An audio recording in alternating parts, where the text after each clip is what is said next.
Salut à tous, bienvenue sur LPPCFX avec Mark M.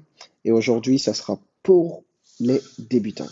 C'est juste du nugget. Ce sera des petits tops, des tout petits tips, mais très rapides, ok?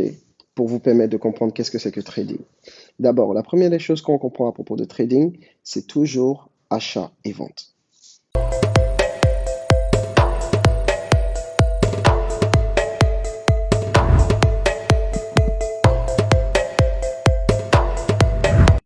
Salut à tous, bienvenue sur LPPCFX avec Mark M. Et aujourd'hui, ça sera pour les débutants. C'est juste du nugget. Ce sera des petits tops, des tout petits tips, mais très rapides, ok? Pour vous permettre de comprendre qu'est-ce que c'est que trading. D'abord, la première des choses qu'on comprend à propos de trading, c'est toujours achat et vente. Trading égale achat et vente. Tout simplement ça. Ok? Donc, quand on parle de... Il y a différents types de trading déjà, différents types de marchés.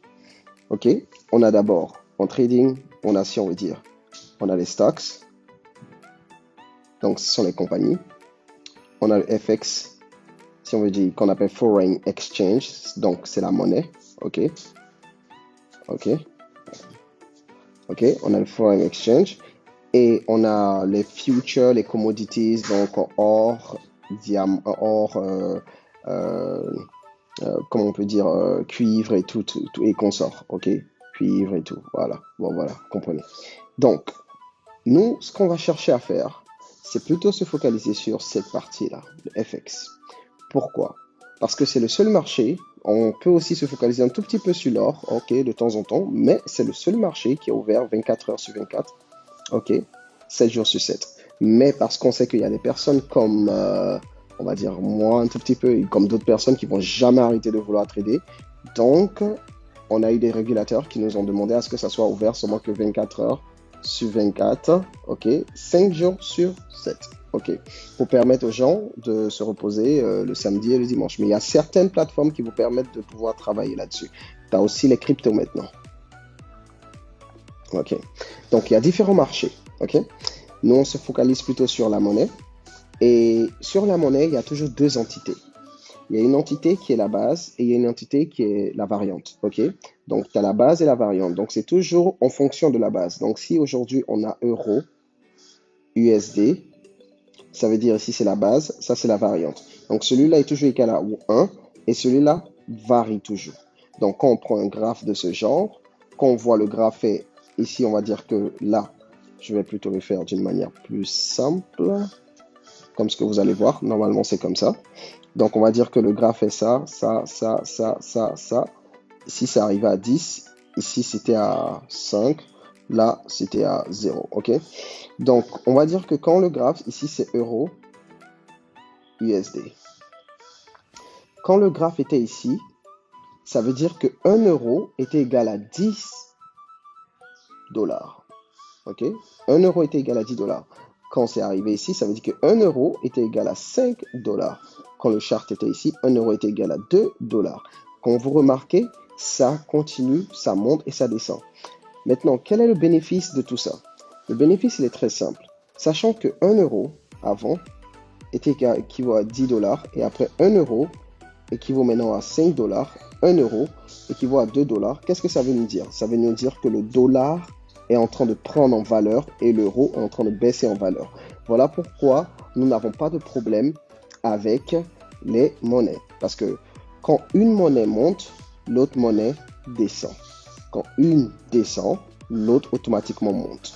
Donc, il n'y a pas de problème sur le marché. Comparé à un stock ou un truc, quand le stock il descend, comme c'est une entité, donc tout descend. Voilà pourquoi il y a beaucoup plus de restrictions sur les stocks et voilà pourquoi on préfère plus les monnaies.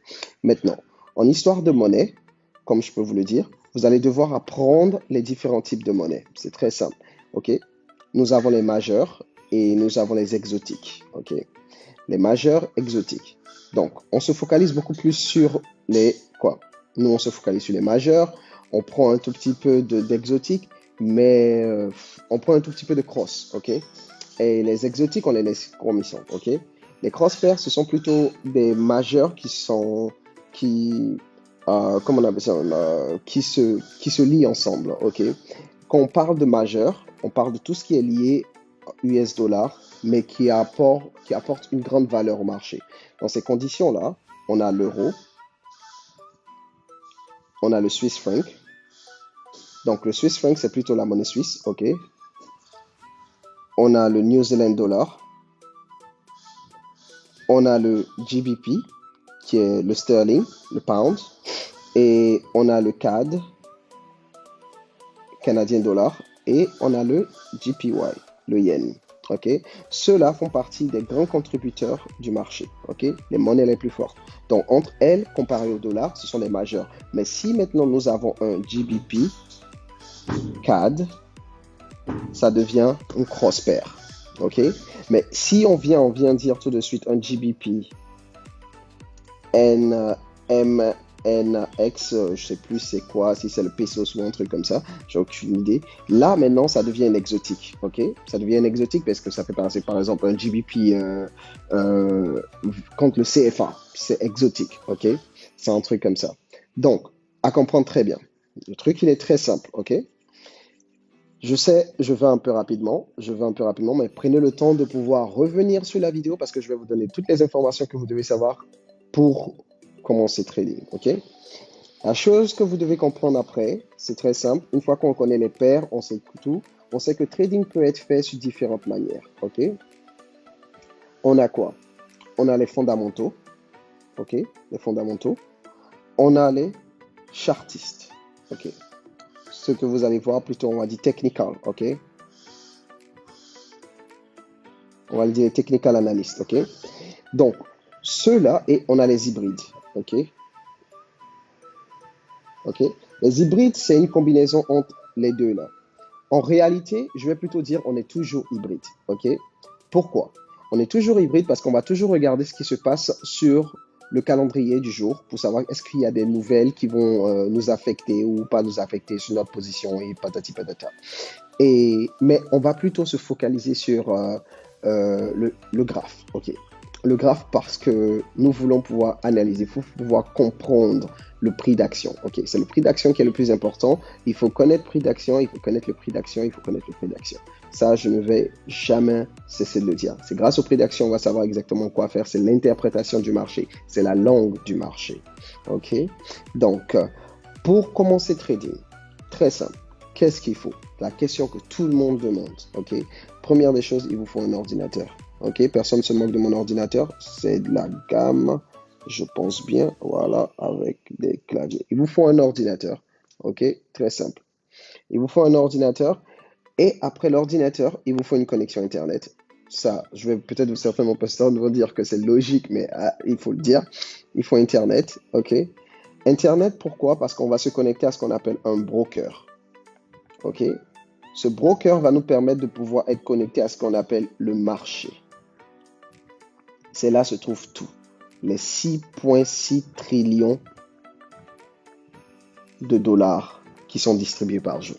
Oui, la valeur de trading, Forex trading, c'est de 6,6 trillions de dollars. La valeur du stock américain, du US stock market, c'est de, je crois, 200 et quelques billions de dollars. Donc, vous voyez qu'on sont très loin de la monnaie. Ok? Donc, c'est grâce à ça, c'est grâce au broker que nous pourrons passer nos commandes ici pour pouvoir voir ça en graphe là et pour pouvoir savoir si on a gagné ou on a perdu. Ok? C'est très simple. Très, très simple. Ok? Voilà ce qu'il vous faut, un broker, un ordinateur et Internet. C'est tout. Maintenant, quels sont les sites à connaître? Ok? Quels sont les sites à connaître? Ok? Je vais vous les donner très simplement. Pour pouvoir faire vos analyses directement sur un site, on va dire, indépendant, il y a ce qu'on appelle TradingView. OK, .com. Celui-là va vous permettre de pouvoir faire vos analyses. C'est là-dessus que je fais mes analyses et je vous montre. Et analyse, voilà. Et on a aussi Forex Factory.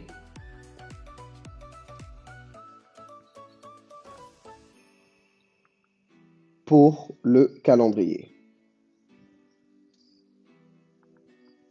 OK. Et maintenant, vous allez devoir avoir votre broker, ok? Les brokers, il y en a plusieurs. Je vous donne un par exemple, Black Bull Market.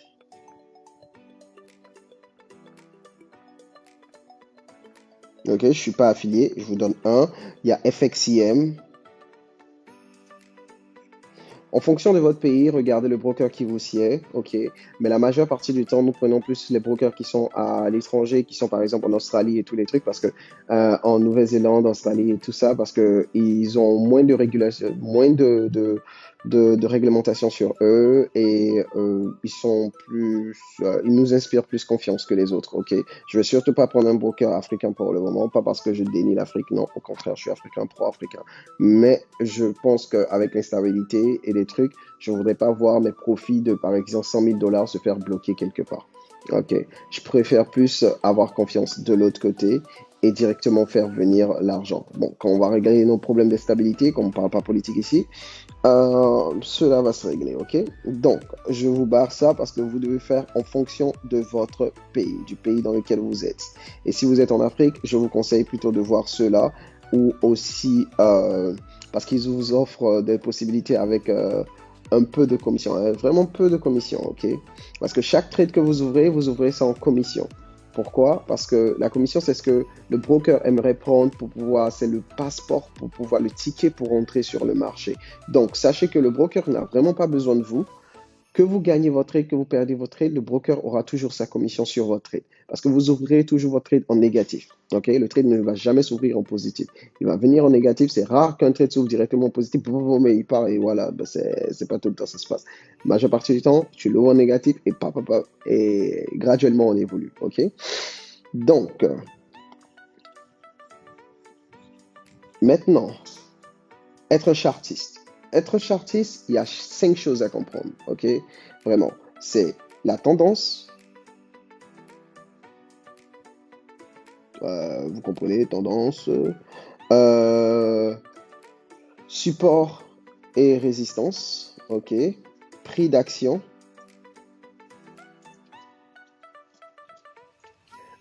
euh, structure et on va dire plutôt volume. Donc volume dans momentum, ok? Momentum, volume, ok?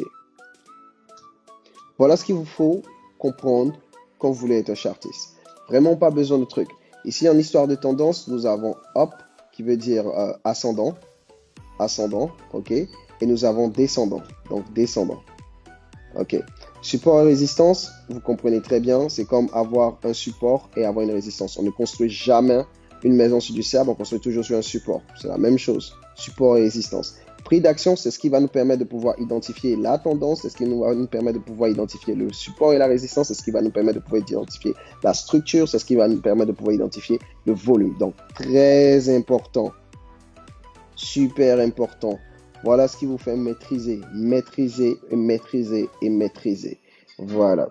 Et la structure va nous permettre de pouvoir identifier le marché et va nous permettre de pouvoir savoir si on peut rentrer. Donc, dans structure, on peut parler de structure genre bien sûr tendance, mais on va plutôt parler de pattern. Donc, on va savoir si c'est un break and retest, donc ce qui veut dire cassure et retest, ou un double fond ou un double top. OK? Double fond, double top. OK. Ce sont les 3 patterns que j'aime bien travailler. Je ne travaille pas avec les autres. Je préfère plus celle-là. OK? Donc, voilà ce que je vais vous donner. Et le volume, on va plutôt parler de engulfing. Donc, englobement et ici, pin bar dans essoufflement. C'est les 2 seuls trucs. Ne vous fatiguez pas. Un livre de médecine peut être très compliqué. Il peut y avoir tellement de choses. Mais, comme on dit bien, être un docteur, tu peux pas être un docteur en tout. On a bien des docteurs chirurgiens plastiques. On a des docteurs, genre des orthopédistes. On a de tout. Donc, voilà ce que nous sommes. Voilà ce que nous cherchons.